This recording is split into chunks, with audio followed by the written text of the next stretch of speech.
latest.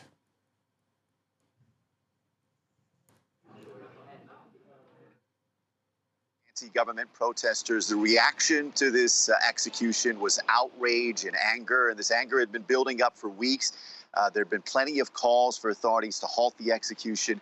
Obviously, that didn't happen. On Thursday morning, Mohsen Shakari was executed, and much of that anger by people expressed on social media throughout Thursday on platforms like Twitter and Instagram. Not much publicity on state media, though. It didn't make a lot of headlines.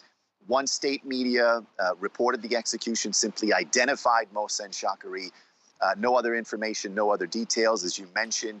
State media also airing what human rights groups describe as a forced confession of Mohsen Shakari. Who was Mohsen Shakari? He was a young man, 23 years old, caught up in the protests back in September 25th. This was the first stages of the anti-government protests. He was accused of blocking traffic with his motorcycle and attacking a besieged paramilitary force member with his knife and injuring him. It's interesting to note that this was not a fatality. The man he allegedly attacked was simply injured, not killed. Even so, for authorities, this act amounted to a charge called a crime against God. He was sentenced to death in November. He appealed the death sentence. That was upheld. The conviction was upheld, and Thursday morning he was executed. Human rights groups describe his trial as a sham, and they say there's no indication that Mohsen Shakari had access to a legitimate lawyer who could defend him properly. He is one of many protesters, dozens who face the death sentence.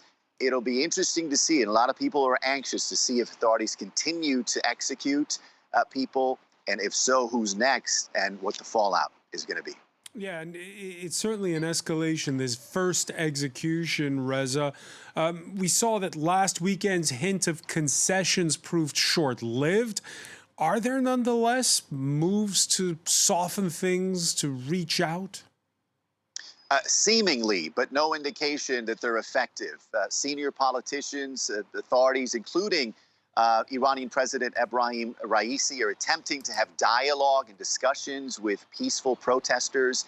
Yesterday was Student Day. To coincide with that day, President Raisi and a number of senior politicians went to Tehran University in what was described as an attempt to have dialogue with the protesters. But according to numerous reports, authorities continue to say the roots of these protests are with foreign elements, the United States and Israel. That doesn't go over well with these anti-government protesters. There were reports of shouting matches in these sessions. Bottom line, authorities have a lot of work to do to ease the anger.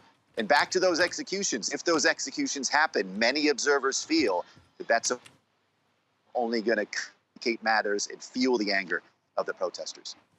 Reza Sayed reporting live from Tehran. Many thanks. It's Harry and Meghan.